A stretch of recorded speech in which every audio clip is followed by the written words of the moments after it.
is going on, beautiful people? Welcome back. It's your boy Blue, and today I'm excited to fly the brand new Carenado S550 Citation 2. Brand new bizjet on the market now. Excited to bring this to X-Plane 11, and I just can't wait to get this thing get going. Quality of it looks really good so far. It looks great as usual from Carenado. Looking forward to getting this thing and flying it, see how it works, seeing if we can get this thing started up correctly and moving. So to be honest with you, the Cessna Citation has always been a really weird looking private jet, in my opinion. It's not terrible, it's just, and it's not Carenado, it's just how the plane was designed in real life.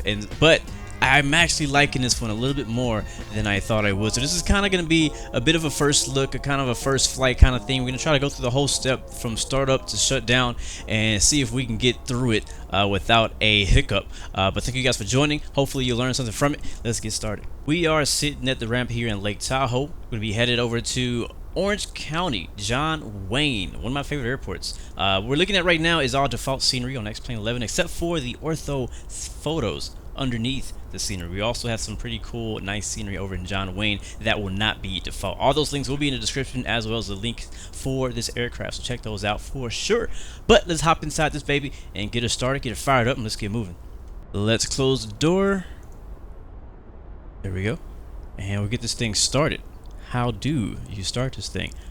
I'm gonna go a little bit slow for you guys who are like me and just need kind of like a step-by-step guide of getting this thing started. We're gonna do a full flight today, but I'm gonna try to go through this quickly but slow at the same time. So first we'll move down here to our center panel, or our left paddle, and move the battery switch upward.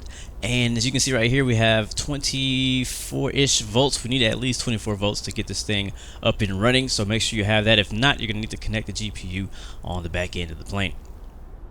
We will also turn the lights on. Actually, the lights are already on, so these are where lights are. If you need to turn those on, by default they are not on, so turn those on. Also the floodlights.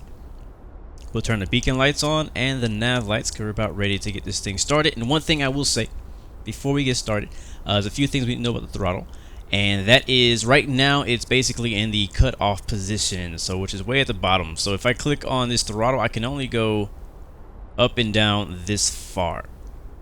What I need to do is click on this button, and now it will allow me to continue. You heard that second click. Now I move it down, it'll stop at flight idle. So now I can't go any farther down than flight idle, and that's how you're going to be after you start the engine. It does the same for both of the throttles. So if you click on it again, move it down. You heard that second click. So what we need to do whenever we start the engine is first move both of these all the way down. It needs to be all the way down in the first place. Once I hit the ignition, I will hit and we're ready to introduce fuel. I will click on this button. I will click on the throttle, move it up. You hear that second click, and then move it back down to flight idle. And then it'll introduce fuel. Our ITT will rise, and we should have a good start unless we have any random failures. I wanted to explain that because I had an issue with that. I wasn't doing that correctly, and I was wondering why the aircraft wouldn't start. So I have a feeling that somebody else may be out there just like me who could maybe not as smart as the rest. So let's move that back down, and we will move over to the ignition switches. So first we'll start with the fuel boost. Move that up on both of them. Ignition switches both go up. And then we'll hit the right starter. Now looking here in the center, you can see the turbines are rising, waiting for 9, 10. There it is. Click on that, move it up. Second click, and back down the flight idle.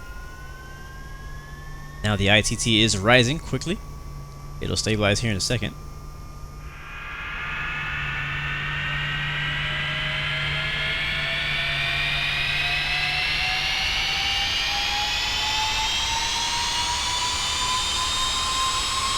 Engine 2, that's a good start. Let's move over to engine 1.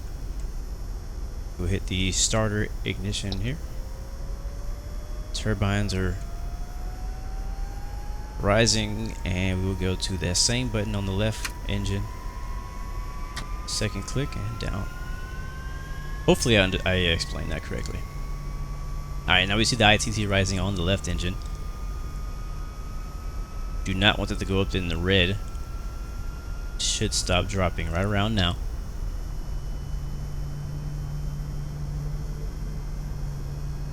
And our RPM percentage is also raising over here.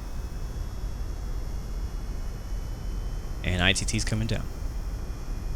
See, we have about 50% fuel on board right now. We have our oil temperatures over here, and our oil pressure is over here. So just watch those gauges. And we have a good start. Now we'll move back to our fuel boost. Make sure our generators are on. There we go. We can turn the fuel boost pump off, as well as the ignition switches can come off. Pitot and static heat will come on. Make sure your gyros are set to gyro slave is set to auto, which is the down position. There's another gyro on the other side. We'll also turn on the anti-skids, which is right here above the landing gear lever. And I believe the only thing we're missing is avionics. So AC on and avionics coming on, and the aircraft comes to life. As you can see here on the center panel, we have the Garmin GTN 750 by Reality XP. That is a separate add-on that does not come with the Carenado C550. You can get that separately. It's one of my favorite add-ons. I love it when developers incorporate it into their aircraft because it's one of my favorite ones to use. But basically, it just allows you some more abilities where you can file your flight plan. Basically, it's like the FMS except a whole lot better. Because right now the 550 only has the X-plane default FMS, which is kind of one of the disappointments of this aircraft. But it works. It does what it does, but it is definitely nothing special. So I absolutely enjoy this. We're gonna go ahead and do our flight plan now. So taking off from Lake Tahoe, our first waypoint will be Foxtrot Romeo Alpha. Second waypoint, actually I'm sorry, after that we'll have an airway. So I'm going to click on that waypoint, click on load airway. From there we will be joining the Juliet 7, and we'll exit at it starts with the R, that one, Rebird, whatever, and we'll load that. And from there we can add our destination, which will be Kilo Sierra November Alpha. That's John Wayne. And click on that once again, and we'll load our arrival, which is going to be the OC. There's OC1. Transition is Rebird, whatever. And we'll be landing runway 20 right. That's what we're expecting. And we'll load the arrival. And that's it. That easy. Everything is plugged in as we want it. So go back to map, and we can see the map. We can see the whole map of the airport we're at right now. We'll be taxiing over to runway 36. We'll also be trying out the better pushback plug-in. I haven't actually tried it with this aircraft. We'll see if it actually works, in case anybody was wondering. We'll also turn our transponder on. Just default 2200. We're already on Unicom. We're not on VATSIM today, but that's just what I usually set it to. And that's programmed. What I usually do though is I click on CDI a couple times just to make sure that it's synced with the aircraft. I've never actually used this thing with the aircraft either. Without it, it's just like a little terrain radar thing or something like that that's built in. But if you do have the GTN 750, it should just pop up here. You don't have to do any extra installation, anything like that, if you already own the GTN 750. Not sure about the 650. So just a couple more things before we move on. Let's turn the air conditioning on. I think is what all these are. There's our other slaves over there. We'll turn the windshield bleed air up. We'll turn the air condition to normal, and we'll move over to cabin altitude, and we'll set that at, we'll be cruising today at 41,000 feet, pretty high. We're gonna try. I don't know if we're gonna make it that high. We're gonna try for 41,000 feet, so I think I'd be over here somewhere. There's 350, and I'll say 41 is over here somewhere. So it's gonna be a lot of learning for me in this flight. I'm trying to show you guys some things, but at the same time, I'm still trying to learn. And always, if I do something wrong or you have a tip for me, you could always leave that in the comment. I greatly appreciate it. Passenger signs on. Ladies and gentlemen, the captain has turned on the seatbelt sign. Please take your seats and fasten your seat belts. And those sounds you hear come from Passenger FX. That's a separate add-on that I'll included in the description. I actually forgot to turn that off. And we're almost ready to taxi. Just going through my before taxi checklist. Avionic power switches are on. DC amps and volts checked. Anti-ice systems have been checked. Passenger advisory lights are checked. Anti-skid is on. Gyro pressure has been checked, which should be over here is our gyro. Battery temperature is checked. Pressurization is checked. Electric elevator trim checked. That actually has not been checked. So let's make sure that is checked. We'll make sure that's set to takeoff. That's good right there. We've already gotten our ATIS and clearance. We're not flying on line today. Belts and harnesses are fastened. Avionics have been tested and checked. EFIS is good. Inverter's been tested. Autopilot's been tested. And now for taxiing, make sure our exterior lights are on. We'll turn on the landing lights on since there are no taxi lights in this thing. One thing I did forget to do is cycle the spoilers, speed brakes. There they are. We'll do flight control check now.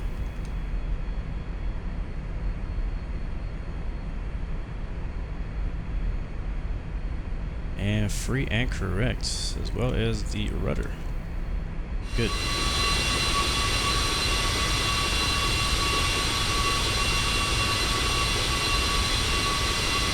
Ground to cockpit. Tow is driving up.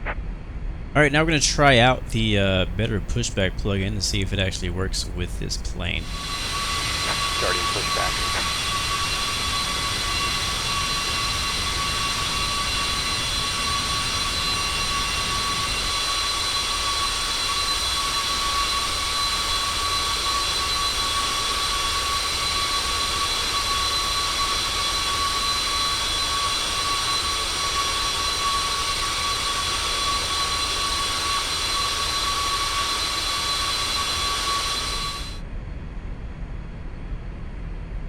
Tow is disconnected and bypass pin has been removed. Hand signal will be on the right. We'll see you next time and have a great flight. Well, I guess it worked. Pretty cool. Hand signal's gonna be on the right. We're ready to taxi, guys. So before we taxi, I want to go through a couple more things. Again, the FMC or FMS is right here in the center, so you could always go through here and set your flight plan up. But because I'm using the GTN over here, the Garmin, it's gonna override that, so it's not gonna follow the flight plan from the FMS. It's actually gonna do it from my GTN here, which is what I want.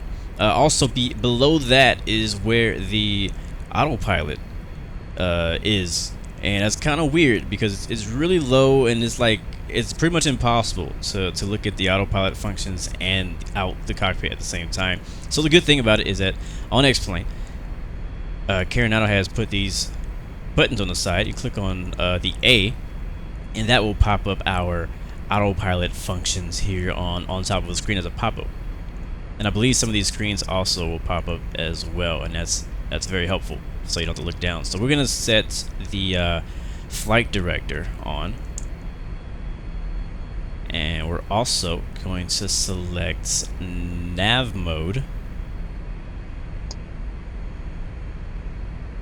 And one other thing I want to set is our altitude. This is our altitude. Let me show you where that is in the cockpit, on 3D cockpit. So down here in the center, where it says 020, that actually means 2,000. So if you want to go to 8,000, you put at 080. If you want to go to 14,000, you're going to put 140. So it's a little bit different, actually a lot different than most aircraft. You only get to see 3 numbers. So I just want to make sure to explain that. Today we're going to be climbing up to initially 12,000. So that's going to be 120 on our altitude. Because I remember when I first got in this aircraft, I was like, where the heck is the altitude select? So do that, and then you can click on autopilot again, and you can click alt select, and that will plug that into your autopilot. So turn it off and start taxiing. So release the parking brake. Yep, that's released. And we'll give it a little power. And we'll start taxiing. One thing I did forget though is the flaps. We're going to take off with flaps 7 today. That's 1 notch down. Let me take off flaps. You can also take off with, I believe, flaps 2, which is 20 degrees. It's whatever your preference is. Mainly depends on, runway length and all that. and I believe we'll be fine. We're not very heavy today.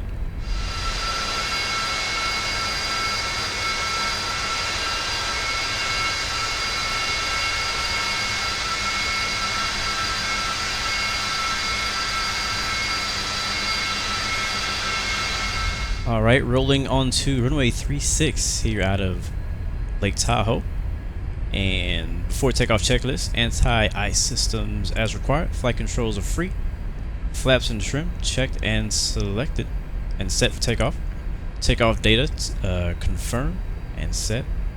Crew briefing complete. Ignitions on. Pitot heat on. Exterior lights. Let's see, we do not have the exterior lights ready.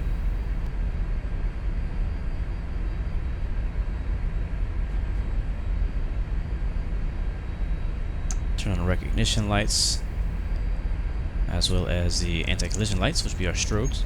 Transponder on. Annunciator panel clear. Throttles set for takeoff.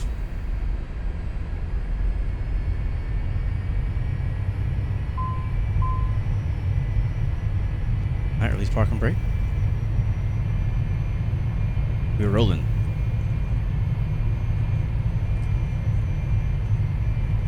Not weather updating in the background.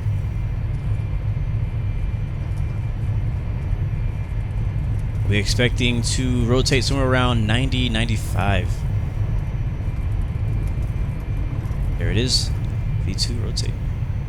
I'm telling you, this thing rotates so smooth. Oh my gosh. Positive clown, gear up.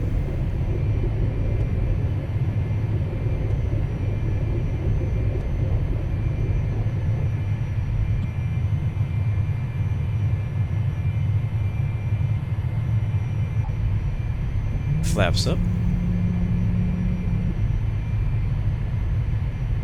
We'll maintain runway heading, do a little hand flying on our departure. There's a lot of mountains around us, so we want to gain some altitude first before we decide to start turning. We have mountains to our left and mountains to our right.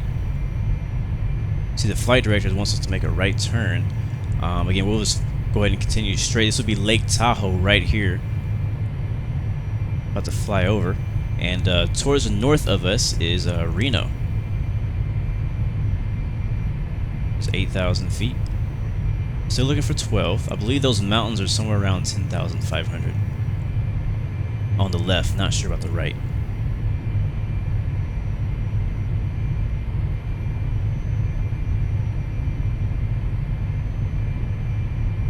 Take some of that trim out.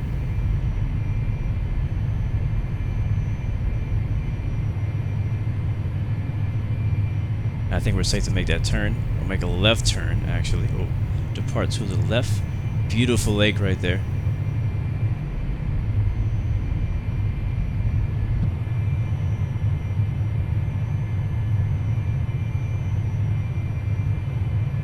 It's just crazy how smooth this thing is on the controls. Sounds good too. Like it's loud but not loud all at the same time on the interior. You can see our that's what we just took off from right there.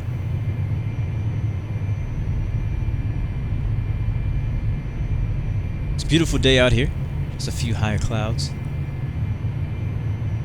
Again, I'm using all default scenery except for ortho photo imagery.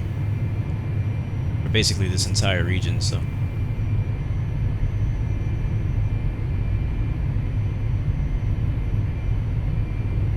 Alright, there's 12,000. We'll continue. Kind of level off here, gain some speed, and then we'll continue our climb. I do want to stop it at some point, so I'm going to raise that to 15,000 so that we can set the autopilot up. So I'm going to click on autopilot here. We already have navigation mode selected. We will also, right now, we are at just under 200 knots. That's fine with me for now. We'll hit IAS mode. That'll lock. Actually, we'll change our speed mode. So go down here. You can move. This is your speed select. So that's about 200 knots. So now Once we hit alt select, which will be at 15,000 feet, the aircraft will maintain 200 knots all the way up to 15,000. So now we'll hit yaw damper on and autopilot. So I can let go of the controls. Aircraft is now in control. Get that off the screen. Oh my god, look how beautiful that is.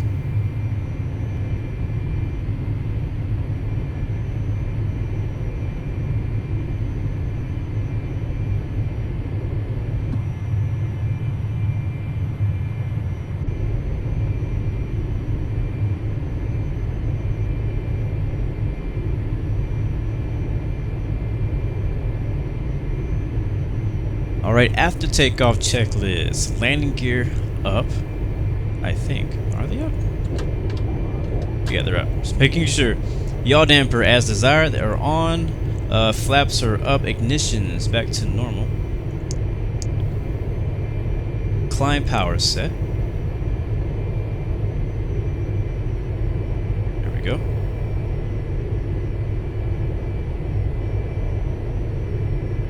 Engine synchronizer as desired. We'll mess with that later. I don't even know what that is. Pressurization. Let's check on that here in the center. Yep, looks like it's working. Altimeter set. And our next checklist will be at cruise. We're leveling off at 15,000 now. I'll go ahead and change altitude up to 41,000, which will be our cruise. There we go. And do the same thing, we'll hit flight change mode. Matter of fact, before I do that, let's turn, we want to climb out at, let's say 200, and right over where we are, we climb out like 220 knots is what I'll go for. And now I will hit flight change mode, or IAS mode, and alt select. Now the aircraft will climb and maintain 225 knots.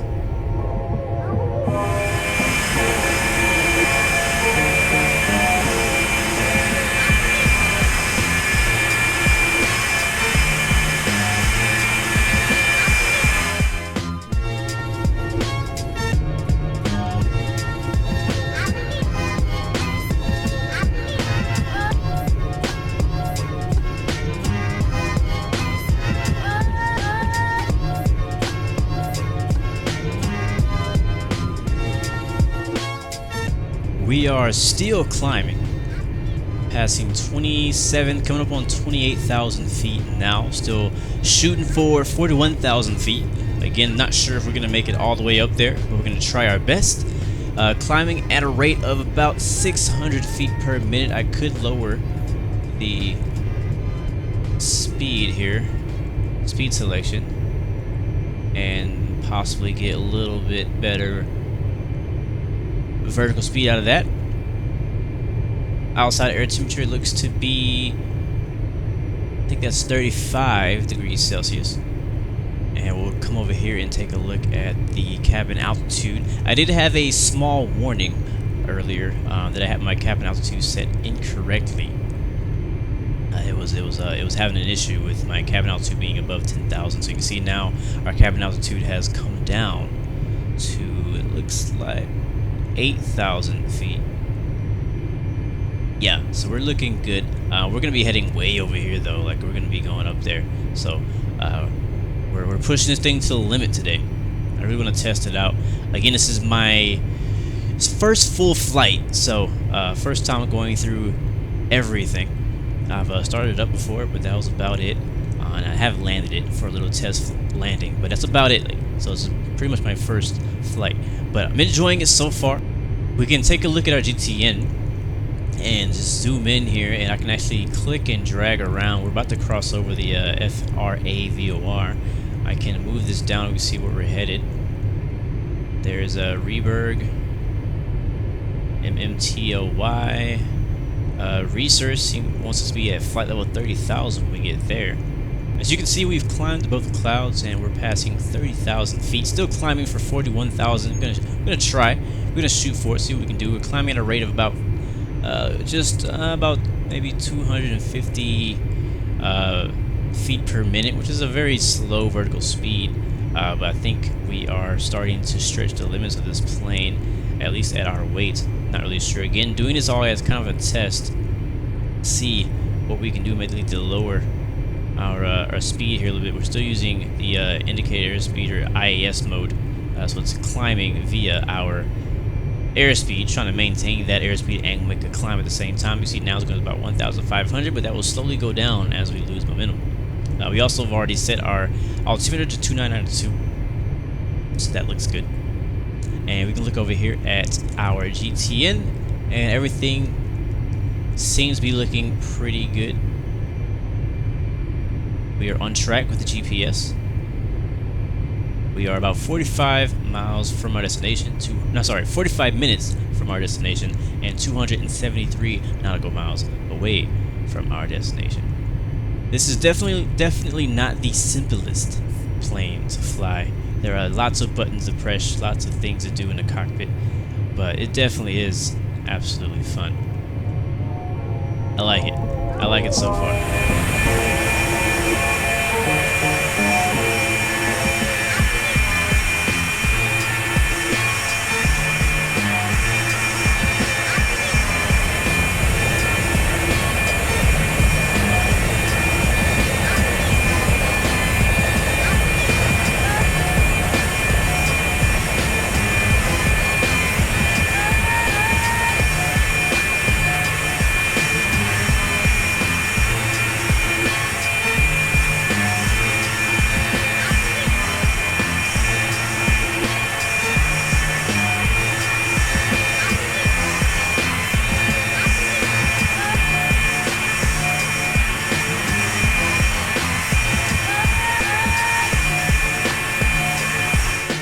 Have a few minutes before our top of descent, and I just kind of want to come back here to the cabin and show you guys how it looks. So it's kind of it's good. Like it's what you would expect from Carenado. It's nothing extra. I mean, all of their aircraft are very high quality. They all look really good. The textures are really good. Everything is just great in the cabins. And again, it's just kind of like what you would expect. Again, I don't know if I mentioned this earlier, but this aircraft has been released on FSX like a long time ago. So I think they just basically brought it over and converted it to X-Plane. So the same thing that you can expect there, you can expect here. But again, like I said, PBR textures everywhere, 4K textures and all that good stuff. You know, I have a clickable little thing for all my executives and VIPs. You know, so tray tables and all that good stuff. I'm not sure what else you can do back here. Some of the aircraft you can move that around. That's nothing really special. I don't know if I think you can turn it on in the cockpit. But other than that, I mean, again, it's very nice. And I don't mean to make it sound like it's not a nice cabin. It is a very nice cabin. I'm just saying I have many Carenado aircraft, and basically all their cabins are very high quality. I'm not saying they're all exactly the same, because they're not the same. They're modeled to be exactly what they're supposed to be for the aircraft. So I'm pretty sure this is authentic to the Citation's cabin area. I've never been on one, but I'm pretty sure this is what it would look like. So yeah, I just wanted to show you guys that very quickly. I know we spend a lot of time up in the cockpit in our flights, and I want to show off the cabin area for you guys. So back here we got our some extra seats, plus I'm pretty sure you can fit some more bags and stuff back here as well. And as you saw at the beginning of the video, they also have some cargo holds up in the nose of the aircraft, which I think is kind of weird, but it is what it is. So but very nice view up here. We can take a look out the window real quick. You know, this is my seat. This is where I like to be sitting, right here at the window. Beautiful view of Southern California right there out the window on the right wing. We're about to start our descent here soon in the John Wayne. And so let's go ahead and move back up to the cockpit so we can start descending. So we did manage to get up to 37,000 feet. Was not able to quite make it to 41,000. I was hoping to get to 41,000 feet today. Maybe next time. We'll try it again next time. But as you can see right here on our GTN, we're reaching our top of the descent. We'll be descending about 1,500 feet per minute down to 30,000 first. And then we'll continue our descent from there. So let's go ahead and change our vertical, or not vertical speed, our altitude to 30,000. There we go, and then we will change our vertical speed, which will actually be right here. It's kind of a weird position. This little, right below the altimeter, not altimeter, yeah, below the altimeter, I guess. You see a little purple icon, that is our vertical speed. So we click on autopilot, and then we can change to vertical speed, and then descend. We're gonna go down about 1,500 feet per minute, and we can actually pull the throttle back a little bit so that we don't gain too much speed while we descend. But take a look at our flight plan. See here at Reeser, we're pretty close to that. I don't know where we're gonna get there at 30,000 feet, so we may have to expedite our descent. But it shows us a bit of a vertical profile all the way down to 5,000 feet. So we'll try to catch up here as best as we can. That was our top of descent, so it just may have been wrong. We'll see. If I go to utilities and then the VNav, it's saying vertical speed was acquired about 1,900. So we could change that now to try to catch up. But I don't know. I don't want to slow down or descend too quickly, because I don't want to have an issue with pressurization with the cabin. So we'll change it to 2,000. We'll see if we can catch up. Right here's our VS target was 1,500, but we missed that by a bunch. We'll try to catch up there to 2,000, and then maybe we should be back on our vertical speed profile.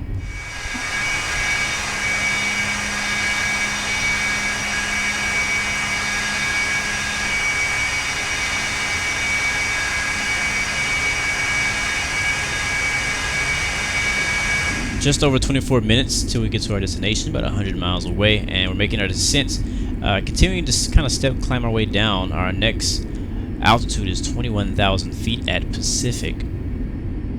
If I once again show you our flight plan here, it shows us what we have descending 21,000, and then we have 17,000, 14,000, and beyond on the way into John Wayne. We're expecting runway 20 right for our approach, and we can go ahead and plug in that frequency.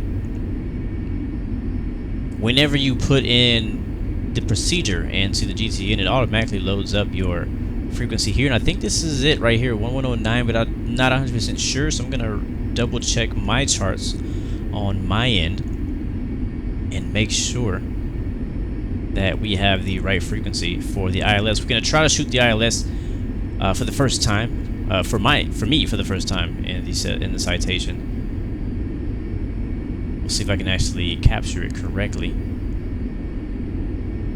ILS localizer 20 right. It's going to be 11175. Actually, you know what? Now that I think about it, we have not even loaded our procedure for the arrival. Or no, we loaded it for the approach, but not the arrival. So we need to go down to the end of our flight plan, the John Wayne, and go to load procedure, and then approach. Yeah, so I didn't do the approach, I did the arrival. So we're going to go ILS 20 right. The transition will be, let's see. We will use Sager. And fly course reversal, I would prefer not to if we don't have to, so hit no. And I'm going to hit load approach. That'll add the approach to the end of our flight plan. Now that we go back to map. Actually, before we do that, let's check and make sure we're doing good. Yeah, we're about to change altitude again. I'm going to change to 170 as we're about to pass over Pacific now. Go to the map and take a look at that. Everything's happening very quickly in this plane. One thing I've learned is that the descent happens very quickly, all the different speeds and altitudes, and we're actually losing a lot more speed than we would like right now. So back to the autopilot once again, and down to 17,000 we go. Hit altitude, select vertical speed, and we will descend at about, oops, that's up. We'll descend at 1,500 feet per minute. And now you can see up here in the standby, it has John Wayne's ILS frequency tuned in. So we're going to go ahead and switch that over now. I like to have that ready ahead of time.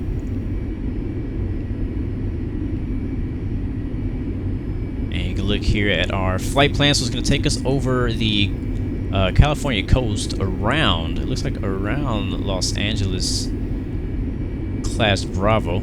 And then we'll come over here, basically on a right downwind, runway 20 right. And then here is Sager way out here. So we'll be flying right downwind and make a right base around Sager and make our approach from there. I have to say, so far, the most challenging part of this aircraft has been just the location of everything. So trying to keep up with my altitudes on, and maybe it's just me, maybe I just don't have my camera views set up correctly yet, and the more I fly it, I'm pretty sure I'll find a more efficient way, but I'm trying to keep up with all the new altitudes. We're going down to 13,000 now, and we're reaching a lot of different altitude restrictions very quickly, and I'm having to change the altitude, which is way over here, but also I'm trying to watch my airspeed, which is over here, and then I have to keep clicking on autopilot to change, alt select, descend, and then it's weird. It's really weird. The way they organize the controls in here is really weird. I can't imagine actually having to use this middle section as my autopilot. I'm glad they have a clickable version. But so far, that's been the most challenging part of this flight. Everything else has been pretty straightforward, except for me starting the engine in the beginning. Kind of stumbled over that a bit, but other than that, like I said, it's pretty good. So if you actually look over the tip of our left wing there, you can see that's Los Angeles International, KLAX. So we're flying right around it, and John Wayne should be over, I'm not really sure, honestly. We'll find it, don't worry.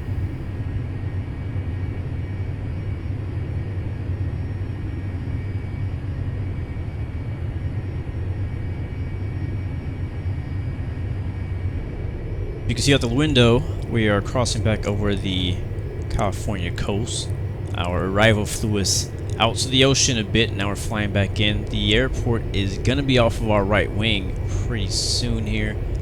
You might be able to see it from here. Yeah, I think that... yeah, that's it right there. That's our airport. So we're at 5,000 feet, and we are about ready to land here. Altimeter is already set, 905. We're at 5,000, like I just said. We'll be activating the approach in a couple waypoints with the GTN. The landing lights coming on. I believe all the other lights were already on. We don't need the wing lights and all that stuff.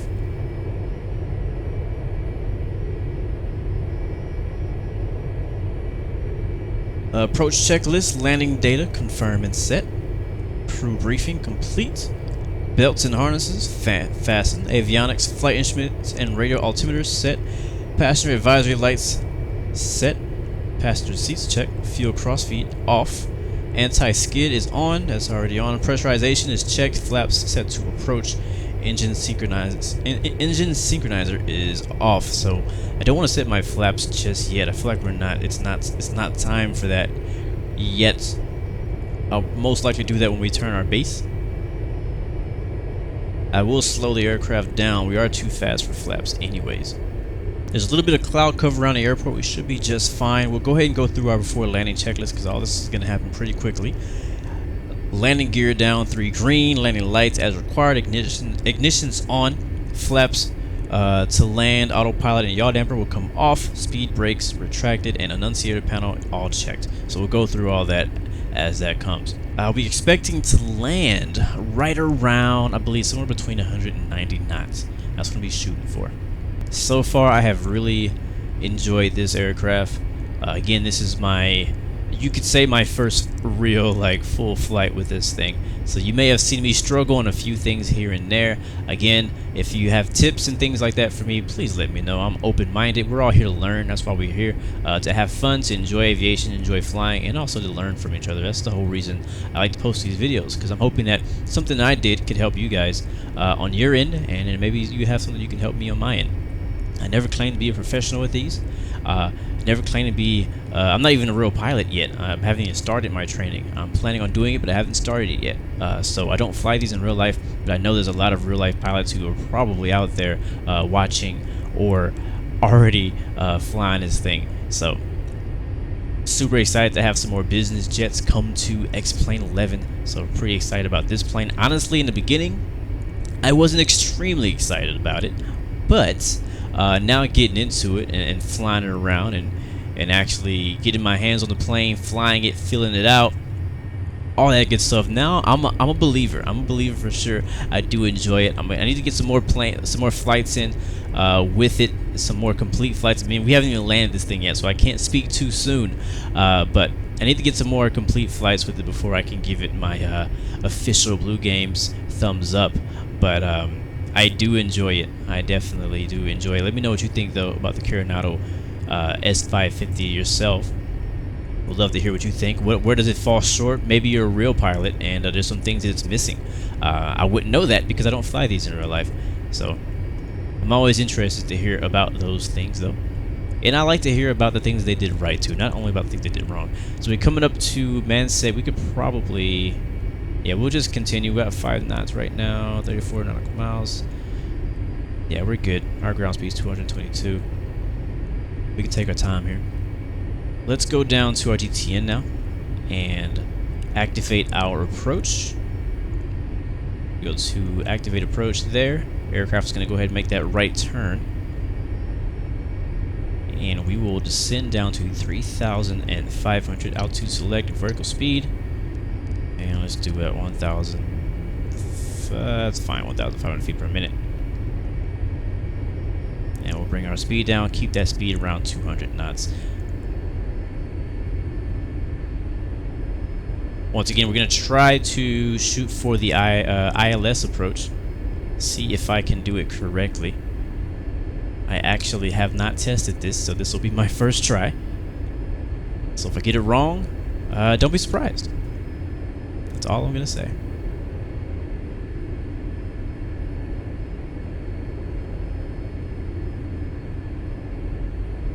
So if you're still sticking around and you're still watching, I'm going to give you some more information about this plane here, because some things we didn't talk about early on. And let's talk about this middle section here while we have a little bit more time. Watch my speed. Make sure we don't stall out or anything like that. But on this little panel right here, some things you can do with it. You can click the nav source button is right here. So if you're not using the GTN, you want to switch between GPS and VORs, you can click on that. So you hit nav source right there. And see, right now we'll switch to VOR. We actually want that to be on GPS, obviously, but I believe this is already in control of that, so this is not even affecting it. But if you're not using the GTN, this is where you would change your nav source as well as your bearings. You can set up your bearings and hit the arrows to go up and down, and just hit bearing again to select it. So now it's going to show us a bearing. Let's check our outside view, make sure we're not about to hit any mountains. We're pretty close to the terrain, so that call out was making me nervous a little bit, I can't lie. 2,500. So back here again, so that's how you can show your bearing. You can change your HSI to add wind information, things like that. Click it again to get rid of it. You can hit map graphics down here in the bottom right, and if you just hit the arrow again, you can go through TCAS, hit map graphics again, that will select the TCAS. Click it again, has a star next to it, that means it's active. Then you can keep scrolling, you hit add weather. 2,500. Click it again. Now weather is also added. You can also go to terrain, hit map graphics, and now you can see we now have terrain. Hit this plus and minus, and this will zoom in and zoom out. Oh, actually, I'm sorry. That's actually just the brightness of the screen. My bad. But yeah, so then you can continue and you can go down navigate, add airports, things like that. So it's actually pretty helpful, especially if you don't have something like this. Right now, I don't really need it because I can see our terrain information on this screen here. So I actually had to go around because I missed the approach the first time. So I'm going back around and trying to recapture the localizer and glide slope. I'm vectoring myself back to, looks to be Hookem. After Snake, when you be at 2,800, we're at 2,200, so we'll come in from below the glide slope. I'll slow my speed down. I am going to go ahead and click on approach mode. And now approach mode and nav is armed, so it's now looking for the localizer, which we have tuned in. You can see these white lines getting closer and closer. And it looks like we have captured the localizer. Nice. Great, great, great. First time didn't work for me. And as you see here on our Main screen has a little G. Now that I believe that is the glide slope indicator. So now we've aligned on the localizer and the glide slope is above us. So once the glide slope gets down to this circle, we should capture the glide slope as well, and the aircraft should fly itself down to the runway.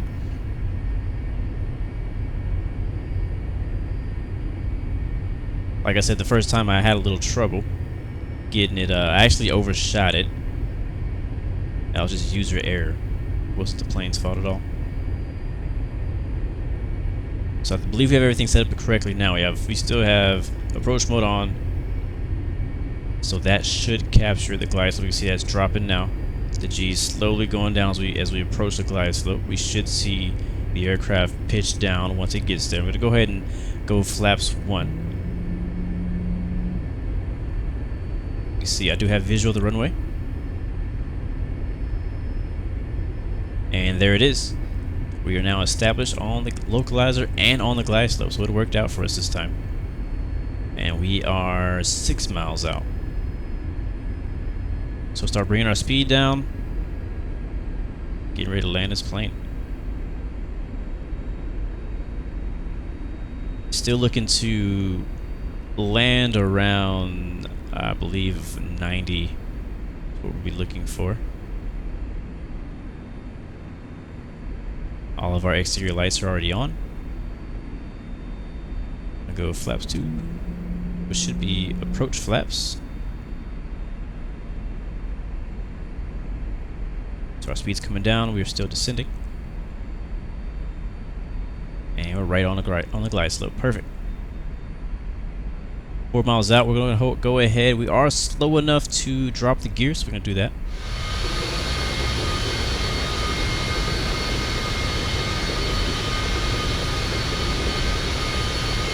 Gear is down, 3 green.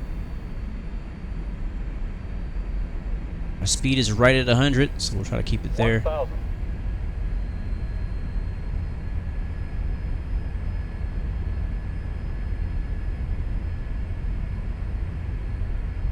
Three miles out, we'll go flaps full.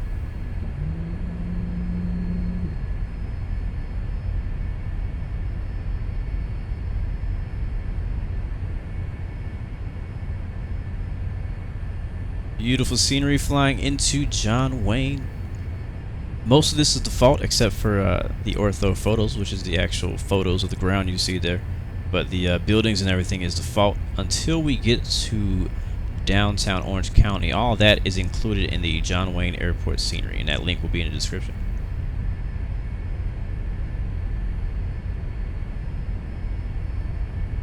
Watching our speed.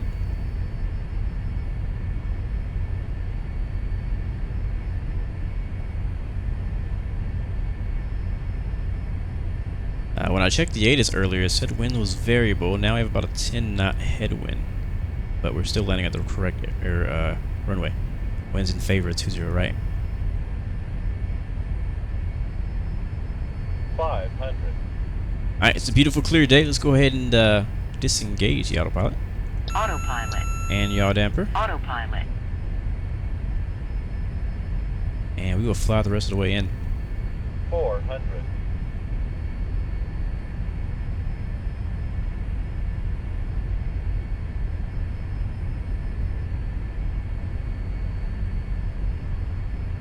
Controls are just so smooth in this thing. It's crazy.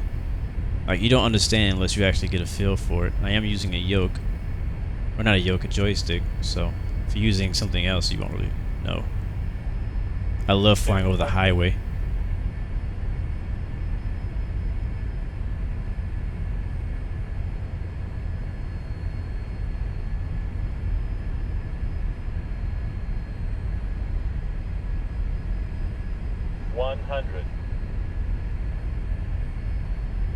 Let's see if we can put it down softly.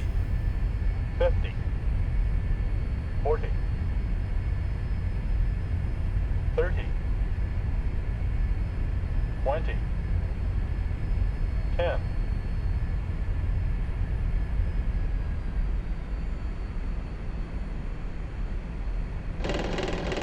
There's a stall. And we're down. And And reversers out. We don't need them, but why not?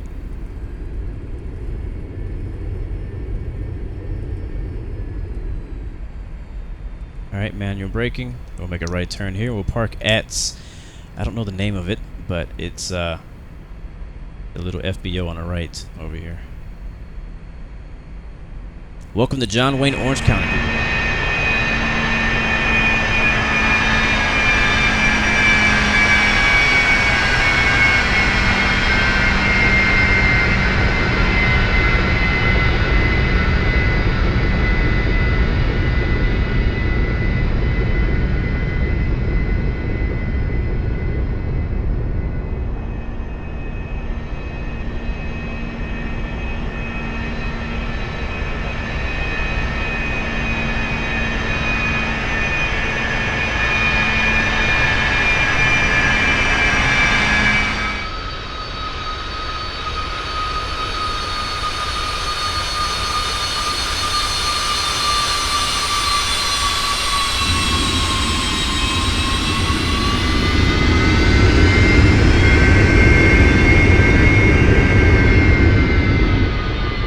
Hope you enjoyed that, guys.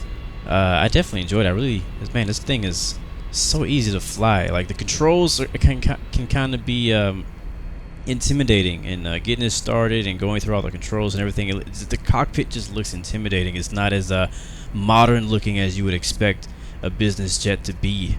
This is actually a pretty old aircraft, but it's definitely pretty fun to fly once you get this baby in the air. And I really did enjoy it. So looking forward to doing some more flights with it. I hope you guys enjoy flying along with me in my first real experience flying this thing. I hope I did okay. Let me know how I did in the comments. And any feedback is welcome, constructive. Criticism and feedback is recommended. But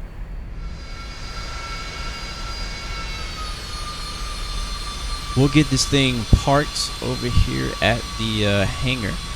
We'll unload the passengers, shut it off, and continue to our next flight. I actually have a real life flight tonight, so I'm trying to hurry up and get through with this video so that I can start packing. I haven't even started packing yet, so. Alright, we'll pull over here next to this other, not sure what that is. Alright, well guys, I hope you, like I said, enjoyed the flight. I'll see you guys next time. As I always say, remember, you got 3 choices: give up, give in, or give it all you got. Peace, love, and God bless you. I'll see you guys next time, next video.